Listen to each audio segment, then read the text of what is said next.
মৰমৰ ছাত্ৰ ছাত্ৰীসকল, আজি মই তোমালোকক দশমমান শ্ৰেণীৰ 10 নম্বৰ অধ্যায়ৰ পোহৰৰ প্ৰতিফলন আৰু প্ৰতিহৰণ এই চেপ্টাৰটোৰ এটা ইম্পৰ্টেণ্ট কুৱেশ্যন ডিছকাছ কৰিব গৈ আছোঁ।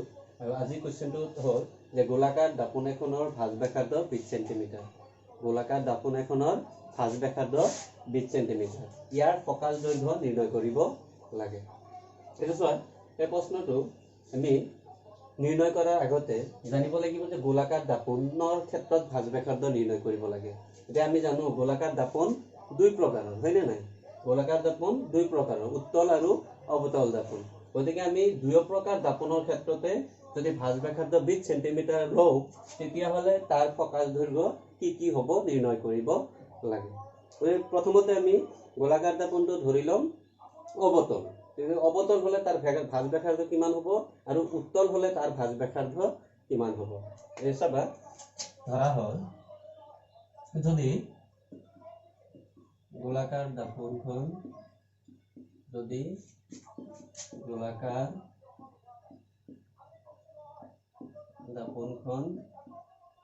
অৱতল হয়, যদি গোলাকাৰ দাপোনখন অৱতল হয়, তেতিয়াহ'লে ভাঁজ ব্যাসাৰ্ধ R is equal to কি হ'ব? চোৱাচোন, অৱতল দাপোনৰ ক্ষেত্ৰত চিটো কোনফালে থাকে? মেৰুবিন্দুৰ পৰা বাওঁফালে থাকে। তেতিয়া বাওঁফালে মেৰুবিন্দুৰ পৰা বাওঁফালে জোখা সকলো দূৰত্ব কি আছিল? ঋণাত্মক। তেতিয়াহ'লে ভাঁজ ব্যাসাৰ্ধ কি হ'ব?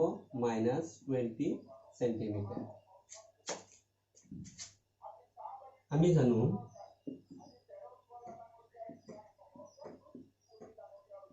যে R is equal to twice F. Therefore, F is equal to R by 2. তেতিয়াহ'লে R by 2, R মানে কিমান পাইছো আমি? -20 divided by 2 is equal to -10 centimetre. এতেকে অৱতল দাপোনৰ বাবে ভাঁজ ব্যাসাৰ্ধ ফকাল দৈৰ্ঘ্য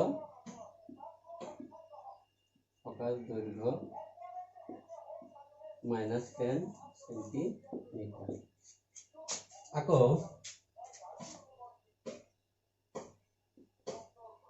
এইটো কি কৰিলো? অৱতল দাপোন, গোলাকাৰ দাপোনখন অৱতল ধৰি লৈছিলো। এইবাৰ গোলাকাৰ দাপোনখন যদি উত্তল দাপোন হয়, তেতিয়াহ'লে তাৰ ভাঁজ ব্যাসাৰ্ধ হিচাপে তাৰ ফকাল দৈৰ্ঘ্য নিৰ্ণয় কৰিব লাগে। যদি গোলাকাৰ দাপোনখন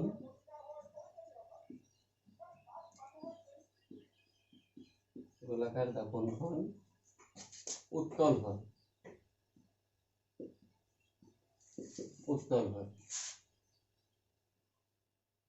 তেন্তে ভাঁজ ব্যাসাৰ্ধ R equal to হ'ব 20 চেণ্টিমিটাৰ। কিয় 20 হ'ব? অৱতলতো কিয় 20 হৈছিল সেইটো কৈছো। মেৰুবিন্দুৰ পৰা বাওঁফালে থকা যিকোনো দূৰত্ব সদায় কি হয়? নিগেটিভ হয়। এতিয়া উত্তল দাপোনৰ ক্ষেত্ৰত চোৱাচোন, এইটো যদি উত্তল দাপোন হয়, এইটো P, তেতিয়াহ'লে ভাঁজ কেন্দ্ৰটো কোনফালে থাকে? মেৰুবিন্দু P বিন্দুৰ পৰা সোঁফালে মেৰুবিন্দুৰ পৰা সোঁফালে জোখা যিকোনো দূৰত্ব কি হয়? ধনাত্মক হয়। তেতিয়াহ'লে কি হ'ব? 20 চেণ্টিমিটাৰ, +20 চেণ্টিমিটাৰ, আইদাৰ 20 চেণ্টিমিটাৰ। আমি জানো সেম আগৰ দৰে, আমি জানো যে কি R equal to 2 by F, R equal to twice F implies that F is equal to R by 2, equal to R মান বহাই দিম, 20 divided by 2 equal to 10 centimetre. Same কি হয়? ভাঁজ ব্যাসাৰ্ধ গোলাকাৰ দাপোনখন যদি উত্তল হয়, তেতিয়াহ'লে তাৰ ফকাল দৈৰ্ঘ্য হ'ব 10 চেণ্টিমিটাৰ। ইয়াৰ পৰা আমি লিখিম এতেকে উত্তল দাপোনৰ বাবে ফকাল দৈৰ্ঘ্য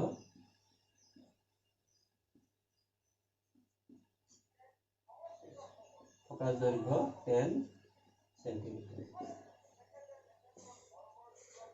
ঠিক আছে থ্যাংক ইউ বুজি পাইছা তোমালোকে গতিকে ইয়াতে আমি গোলাকাৰ দাপনখনৰ ভাঁজ ব্যাসাৰ্ধ 20 সেন্টিমিটাৰ আৰু ইয়াৰ ফকাস দৈৰ্ঘ্য নিৰ্ণয় কৰিব লাগে কেতিয়াবা কি কৰে কিছুমান ষ্টুডেন্টে যিকোনো এটা দাপনৰ ভাঁজ ব্যাসাৰ্ধ উলিয়াই দিয়ে কিন্তু আমি জানো যেহেতু গোলাকাৰ দাপনখন ইয়াতে এইটোৱে লগাই দিছে গোলাকাৰ দাপন যেহেতু দুই প্ৰকাৰৰ গতিকে আমি দুই প্ৰকাৰ দাপনতে ভাঁজ ব্যাসাৰ্ধ 20 সেন্টিমিটাৰ হিচাপে লৈ তাৰ ডিৰেকচনটো লৈ মেইনলি ডিৰেকচনটো নিৰ্ণয় কৰিব লাগে আমি গতিকে ডিৰেকচনটো হিচাপত যোগফাকখিনি লৈ তাৰ পৰা আমি কি নিৰ্ণয় কৰিব লাগে ফকাস দৈৰ্ঘ্য নিৰ্ণয় কৰিব লাগে নেক্সট ভিডিঅ'ত আমি আৰু বেলেগ বেলেগ ধৰণৰ ম্যাথমেটিক্যাল ক্যালকুলেশন থকা প্ৰশ্নখিনিৰ বিষয়ে আলোচনা কৰিম ঠিক আছে থ্যাংক ইউ